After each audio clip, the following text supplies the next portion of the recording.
Pak Robi ini akademis atau politikus? Ya kan? Kalau dia akademis tentu lihat temanya dong.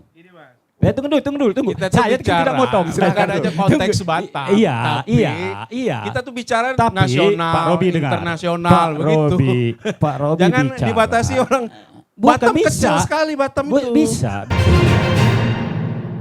Ini punya pengalaman di Bintan. Ya. Sehari menjelang pendaftaran, ketumnya tanda tangan SK baru. Alias Belo ya? Alias Welo. Ya. Jadi sangat mungkin saja PDI dan kawan-kawannya bisa mengusung ya. Siapapun itulah, saya nggak milih di Batam. Jadi nggak ada urusan buat saya di Batam. Jadi survei membuktikan, Kompas merilis survei, kotak kosong itu tidak diinginkan oleh publik. Itu hampir 70%. Ya. Artinya apa? Publik tidak menginginkan seluruh Indonesia di survei, itu tidak ingin kotak kosong atau kolom kosong.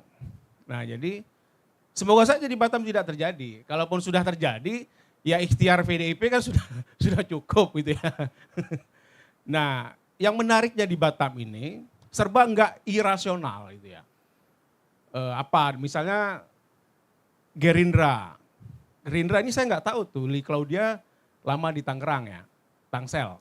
Walaupun dia anak Dabo itu. Tiba-tiba dia datang ke Batam, langsung pasang baliho siapa itu Claudia. Oh mau jadi wali kota, tiba-tiba jadi wakil gitu ya. Kan saya aja nggak ngerti Lee Claudia siapa. Kalau Amsakar ya paham lah saya. Pak Amsakar ini kan dukung Anies di Pilpres. Tiba-tiba di Pilkada didukung oleh Gerindra. Nah ini kan agak unik gitu. Kemudian Pak Rudi mendukung Amsakar. Kemudian Amsakar di Sumbar PKS sama Gerindra. Amsakar mendukungnya Ansar. Ya. Ini kan agak unik ya. Ya ini model politik yang tidak di luar textbook gitu. Nah sama kejadian di Jakarta. Di Jakarta tuh PDIP kan nyaris juga ditinggal nih. Ya betul. Di Sumut ya. Kemudian di Jabar. Kemudian di Jateng. Dan hampir seluruh sebagian besar di Indonesia, Kim itu mengatur sedemikian rupa. Dan ada teman saya di Jakarta bilang, kalau Anda mau jadi sesuatu, Anda harus dekat sama seseorang gitu. Kita tahu semua lah di sini. Nah, dia bilang harus menjadi anak didiknya, baru bisa. Anda bisa ngatur semuanya. Wah, segitunya saya bilang. Dan salah satu profesor yang dekat sama saya, yang dekat sama Sisa itu bilang begitu. Saking hebatnya dia mengatur pilkada seluruh Indonesia. Nah, ini yang menarik. Bisa mengatur barter ya Bala. Kamu di sini dukung ini, nanti di sini kita dukung sini. Nah, yang tidak terjadi barter tuh mungkin Tanjung Pinang, agak bekecai gitu ya. Atau di Riau. Di Riau malah menarik, karena kenapa di Riau bisa seperti itu? Karena mungkin dia punya kedekatan personal dengan elit-elit partai di sana. Sehingga Kimnya tidak jalan. Gerindra dengan Demokrat gitu, Golkar melawan Gerindra gitu. Begitu juga di Jabar. Di Jabar malah dengan DKI memang dikondisikan.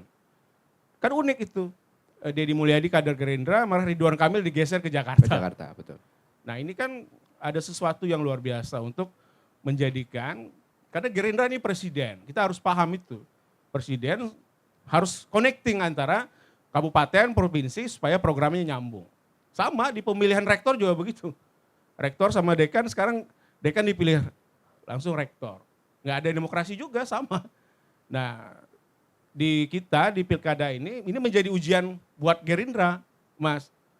Kalau misalnya Gerindra mengatur sedemikian negara yang sekarang kita ingin demokrasi. Tetapi demokrasi rasa otokrasi. Nah itu kan repot. Apa sih kita berpartai ini? Berpartai ini punya ideologi sebenarnya. PDIP ideologinya Marhens. Gerindra mirip-mirip lah. PKS dakwah. Loh malah lain gitu ceritanya. Ini kan kalau semua partai ini ideologinya sama, ngapain kita punya partai? Pusikan aja seperti Soeharto dibuat 3 partai. Partai Agama P3, Partai Nasional PDI, Partai Kekaryaan Golkar. Ngapain kita banyak-banyak partai seperti sekarang? Kalau partai itu cita-citanya kan mengkader kemudian menjadi pemimpin kan.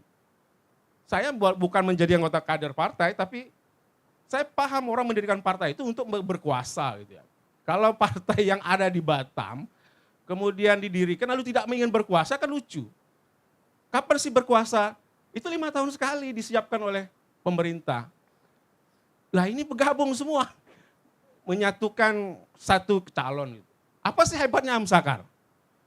Saya nggak melihat Amsakar belum pernah jadi sekda, belum pernah jadi wali kota kan, cuma wakil wali kota. Wakil wali kota itu sama seperti Edi Nasution di Riau, juga nggak bisa nyalon. Jack di Sumatera Utara nggak bisa juga wakil, malah Golkar dukungnya Ki Bobi Nasution. Artinya apa? Figur di daerah yang potensial untuk menjadi kepala daerah nggak bisa kalau dia nggak punya kedekatan dengan elit di Jakarta. Karena di Jakarta lah yang mengatur kamu sama siapa, kamu sama siapa. Jadi ya maka harus ke depan, mungkin PDIP sebagai partai oposisi yang kuat di pusat, ubah tuh undang-undang pilkada.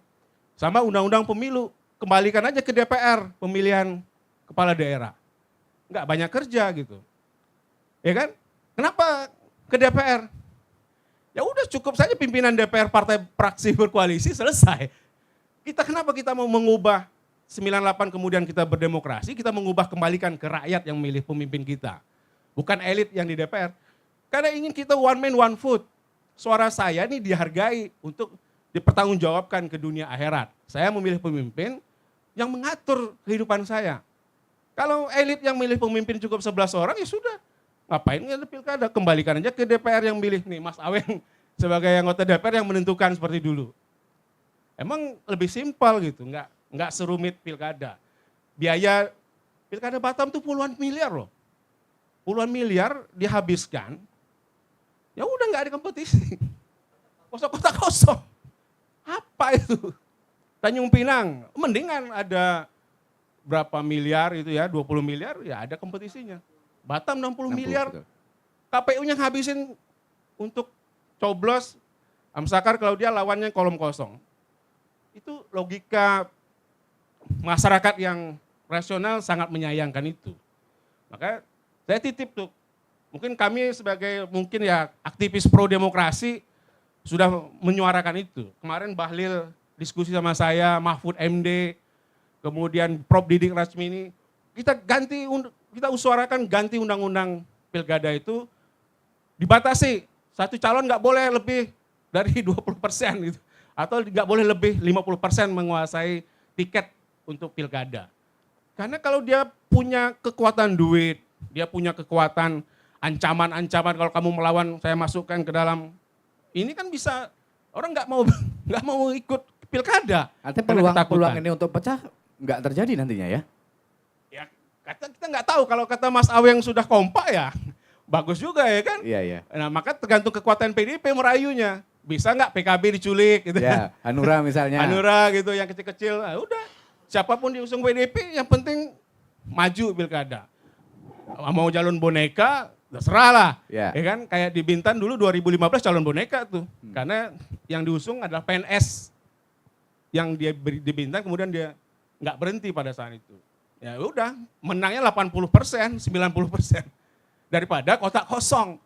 Karena kotak kosong nih kayak pertandingan menang WO gitu lah. Nggak ada keringatnya kurang. Kemudian kalau kita mau menikah, pesta itu kan ramai gitu, resepsi gitu ya. Ibaratnya kalau kotak kosong, kolom kosong, nikah diam-diam di kuah. Ya sudah, ya nikah sama nikah gitu. Sah itu. Cuma pestanya nggak ada, itu saja sih. Ya. Tentu ingin saya sampaikan Pak Robi, jangan pusing-pusing Pak Robi. Ya, benar Mas, ya, itu harus dijelaskan ke publik. Jejak, Li Claudia siapa? Ya gitu oke. Kan. Rekam jejak Bu Li Claudia Chandra itu 2 periode ya, menjadi wakil DPRD Tangerang Selatan. Betul. Ketua DPC Tangerang Selatan, dan sekarang anaknya terpilih menjadi anggota DPRD Tangerang Selatan. Beliau itu bukan orang sana Pak.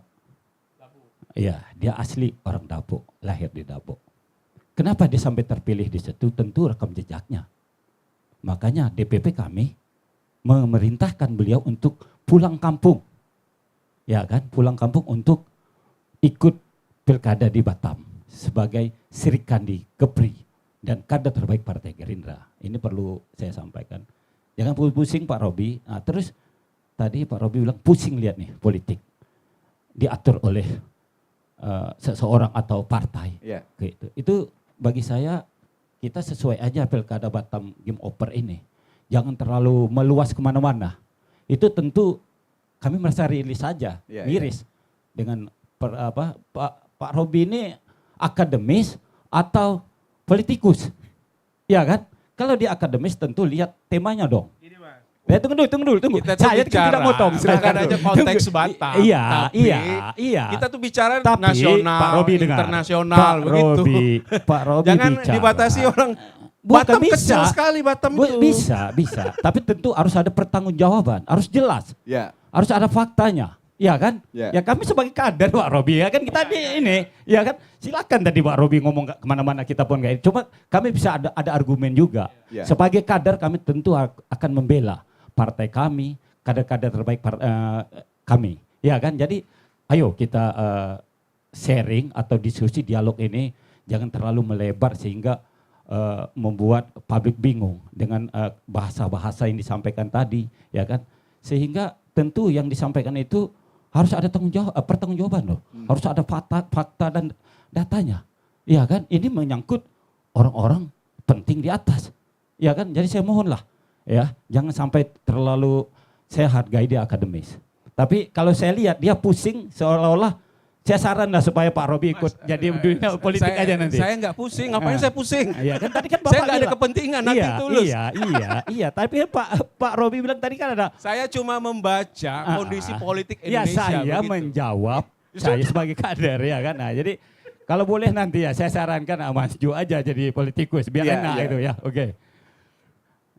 Terus masalah Pak Rudi tentu ini kami sebagai orang partai sah-sah saja kalau Pak Rudi menyatakan dukungan karena beliau itu adalah ketua DPD ya.